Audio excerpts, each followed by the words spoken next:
Some 4 decades later, there remains a fascination throughout NASCAR with the short but brilliant career of Tim Richmond.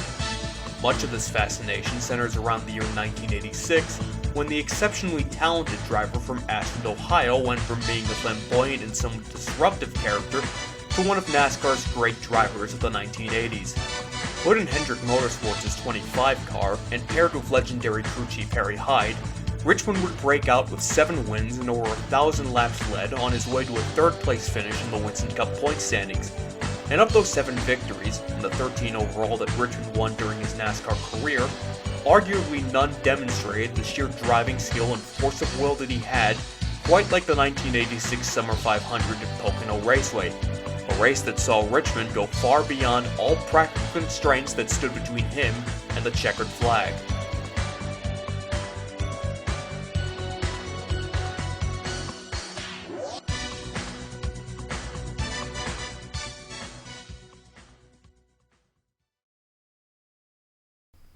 The Summer 500 was a bit of a misnomer, as it took place in conditions that were hardly idyllic for July in the Pocono Mountains.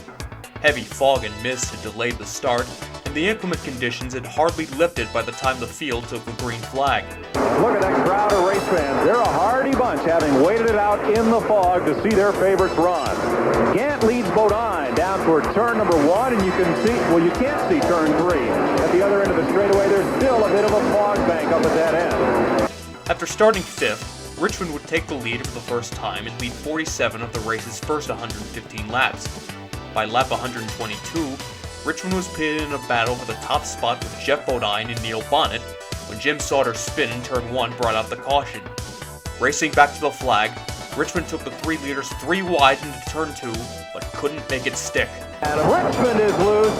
Hang on. Around he goes, collected by Richard Petty. That spins Richmond back up onto the racetrack. Ricky Rudd sneaks through. Yarborough gets through. But Richmond and Petty's car lie littered up the racetrack. And here is Tim Richmond trying to get the car. He has the car refired, trying to back it out of the grass, down out of turn 2, and he heads backwards down the short chute. As a result of the accident, Richmond had blown out both of his front tires, and his front wheels locked up if he tried to go forwards to get back to pit road. So, Richmond put his car in reverse and drove it that way all the way back to the attention of his crew.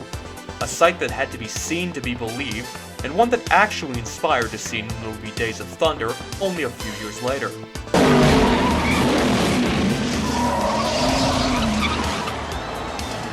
Oh, you okay? The good news is the accelerator's fixed. The bad news is the transmission's screwed. I'm coming in.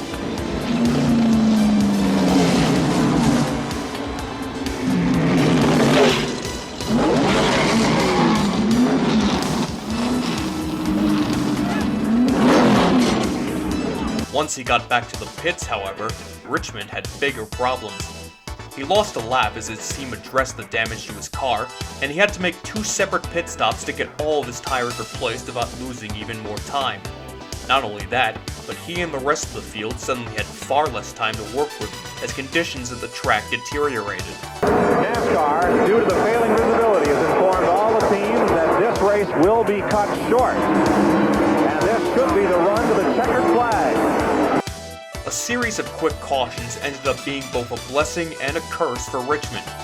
He would get back on the lead lap and get fresh tires after a crash by Dale Earnhardt with 12 laps to go, but another caution would leave him with just 4 laps to try and go from 5th to 1st. As it turned out, 4 laps was all he needed to storm to the front in one of the most remarkable finishes in Pocono's history. 7 cars to shoot it out. Jeff Bodine now begins to stretch the lead a little bit by 4 or 5 car lengths over that second place car of Allison. It'll be a 3-lap trophy day. Way to the inside goes Richmond, but he's not going to be able to get beneath Ricky Rudd. He will have to draft alongside, or rather behind Rudd, alongside Bobby Allison. This is for second spot. And here's the move for Tim Richmond. Richmond pulling alongside the Motorcraft Ford of Ricky Rudd. The battle is up the Long Pond straightaway. Richmond will take second spot from Rudd, and now he will set his sights on his Hendrick teammate, Jeff Bodine. Watch Richmond use the draft, and we see 2 laps to go. Richmond now closing the margin. It was 7 car lengths. Now it's 2 car lengths. Now Richmond makes a move in turn 1. And slam goes close the door as Bodine comes right down to the bottom of the racetrack. Boy, Jeff Bodine has to be holding his breath, realizing how much ground Richmond was able to close on that single lap down the front straightaway. He must realize he has to use up the entire racetrack as Richmond now makes the move to the outside, but Bodine holds him off. Jeff Bodine has been strong coming off turn number 3. Richmond's superiority today has been up at the tunnel turn number 2. You can't get any lower on the racetrack than Bodine is coming off turn number 3. Rudd still third, Walter fourth, Allison fifth, battle for the lead. Tim Richmond makes the move as the white flag is being unfurled by Harold Kinder. Richmond on the inside, headed for turn 1. Bodine is high, and it'll be Tim Richmond down in turn 1 by half a car length.